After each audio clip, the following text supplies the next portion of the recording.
So she pivots on her ball of her foot and swings her whole hips. Like a propeller, the left shoulder pulls back as she throws the right kick.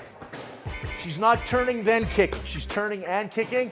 She's hitting with the shin. The foot goes past the target. Core rotation, low kick 2 inches above the outside of the knee is the sciatic nerve. So when she kicks into there, what she's doing is tightening up my muscles so I can't move. It's like a sitting duck. If I can fly, it's harder to shoot me if you're a hunter.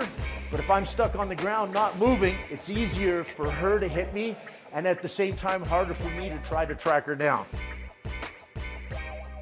So one of the most important things that we work on with Muay Thai that really helps with all your techniques is core rotation, twisting the core, and proper body mechanics. Proper body mechanics supply the force, the power, and the balance that is required. So on her first punch with the jab, there is no core rotation. All she's doing is she's getting her power from actually stepping in and using her body weight. But when she throws her right hand, her left leg will take a short step and she pivots her core. Her core rotates, almost like throwing a ball, except the hand doesn't come over. Comes straight through, straight through. One more. Same, right after that right hand is the follow-up to a left hook. Again, really, really important core rotation. So it's the transference of weight from side to side. Other than a jab, the punching side foot is going to pivot. So she pivots the right, pivots the left. Good. Same idea when she elbows. On the first elbow, which is what we call a guard parter, she doesn't use her core. She just steps in and pushes straight through. If my guard was right here, she's bringing the elbow directly in between. If she does a level elbow from here, she's going to be running into my guard. So the first one, she just steps in, pushes. Short little step. One, one, one. Now if she manages to open my guard, level trajectory elbows would be the first one. Again, core pivots and rotates. She throws the right, the weight goes to the left. She throws the left, weight goes to the right. Right, left, right, left. Due to my size, she probably wouldn't hit me with the level, so she kind of swing it over a little bit. Elbow comes up and over. Left, right, left, right, left.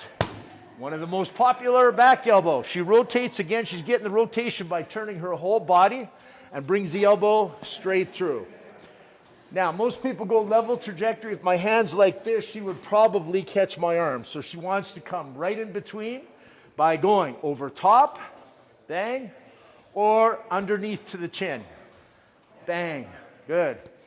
Going on to kicks. On a push kick, there is still slight hip rotation. When she throws her right push kick, which is to keep the distance, her right hip pushes forward.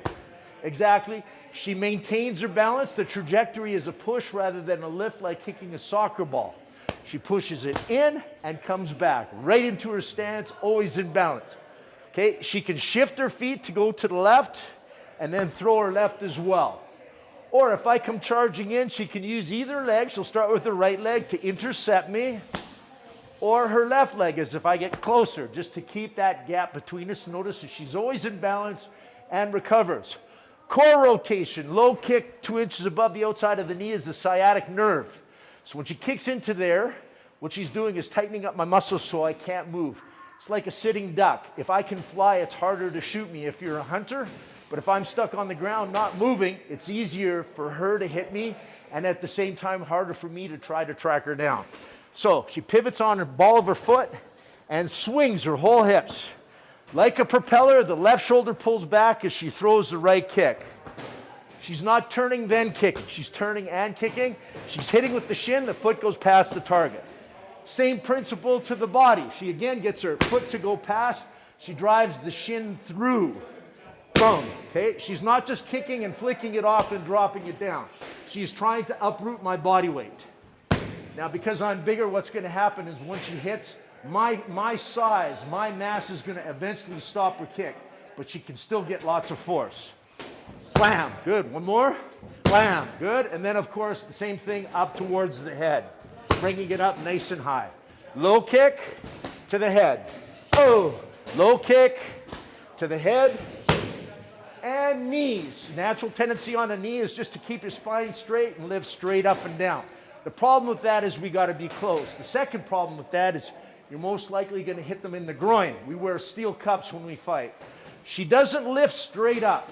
Unless she has my head and she wants to drive the knee to my head, she can't lean back because then my body will get in the way. When she knees, it's almost like a teep. She's driving through and pushing through my body.